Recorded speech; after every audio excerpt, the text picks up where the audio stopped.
Derecho romano. Universidad de Londres. Personalidad. Noción jurídica de persona. En derecho, persona designa todo ser capaz de tener derechos y obligaciones. La palabra proviene del verbo personare, que en latín significa producir sonido. Persona se denominaba la máscara, complementada con una especie de bocina con la finalidad de aumentar la voz, usada por los actores griegos y romanos. Por extensión, el término se utiliza para designar al actor y también al personaje que representaba. En el derecho romano, la persona puede ser de dos clases: persona física y persona moral o jurídica. Persona física. En Roma, no todo ser humano era considerado como persona. Para tener una personalidad completa, era necesario reunir 3 elementos o estatus. Estos eran: status libertatis, ser libre y no esclavo; status civitatis, ser ciudadano y no peregrino; status familiar, ser jefe de familia y no estar bajo ninguna potestad. Estos 3 estados configuraban la idea de persona reconocida como tal por el derecho. La pérdida de alguno de ellos traía como consecuencia una disminución en la personalidad, uno capitis diminutio. Status libertatis. La esclavitud, servitus, es aquella institución jurídica por la cual un individuo se encontraba en calidad de una cosa perteneciente a otra, quien podía disponer libremente de él como si se tratara de cualquier objeto de su patrimonio.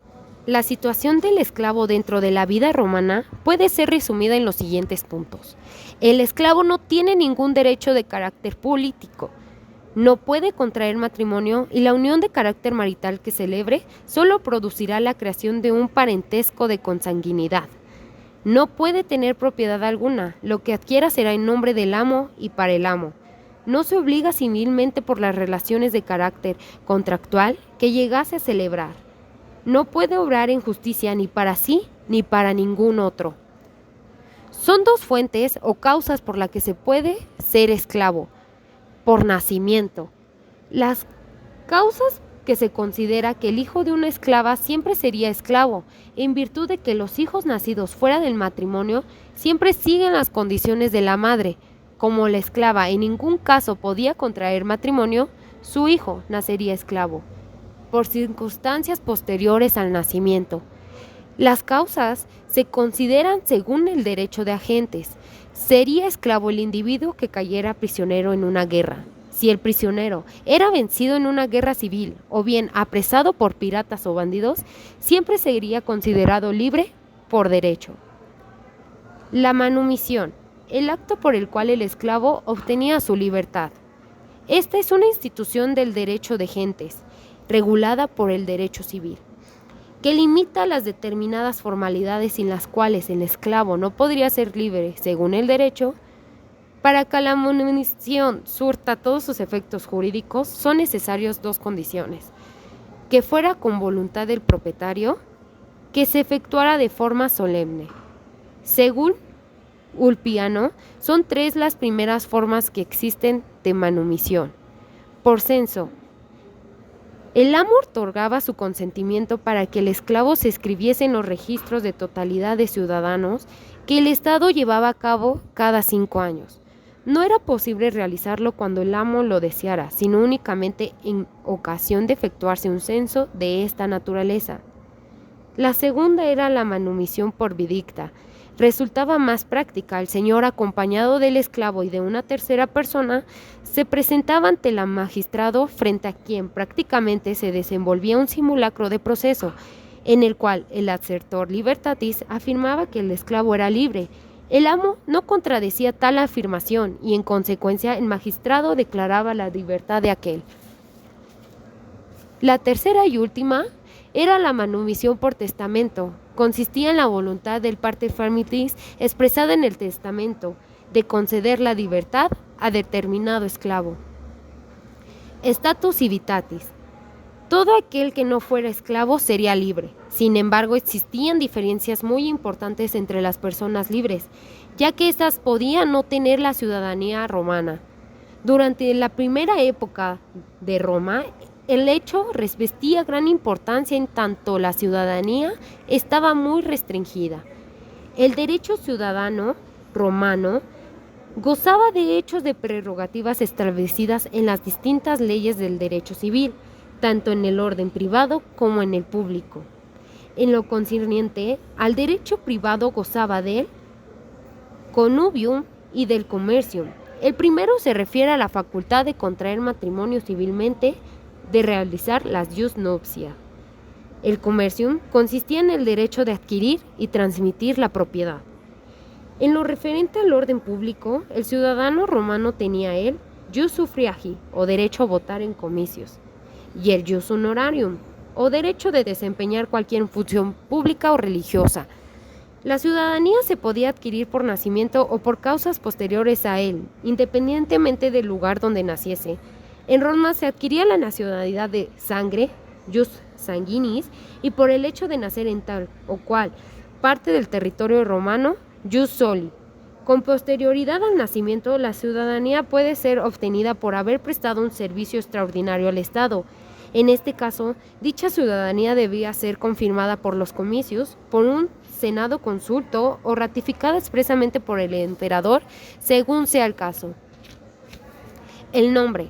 En Roma toda persona tenía derecho a utilizar un nombre a efectos de determinar a quién era y para indicar de dónde proviene, con el objeto de distinguir si se trataba de ingenuos o libertinos. Debemos diferenciar los elementos y las formas utilizadas en el nombre de los ciudadanos.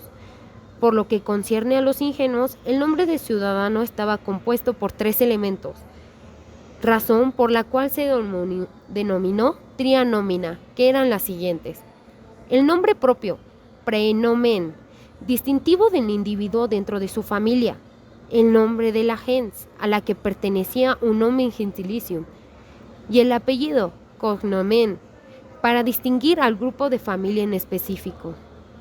Por lo que le toca a los libertinos, estos llevaban el nombre y el gentilicium de su antiguo dueño, a continuación del cual se indicaba su calidad de libertino, y finalmente su nombre propio sería el equivalente al apellido. Status familia. Por lo que se refiere a las relaciones del individuo dentro de su familia, es decir, su status familiae, la persona puede ser sui juris. Es aquel individuo que no se encuentra sujeto a ninguna autoridad y que podrá ejercer sobre los que él depende los poderes de patria potestad, la manus y el mancipium. Alieni juris.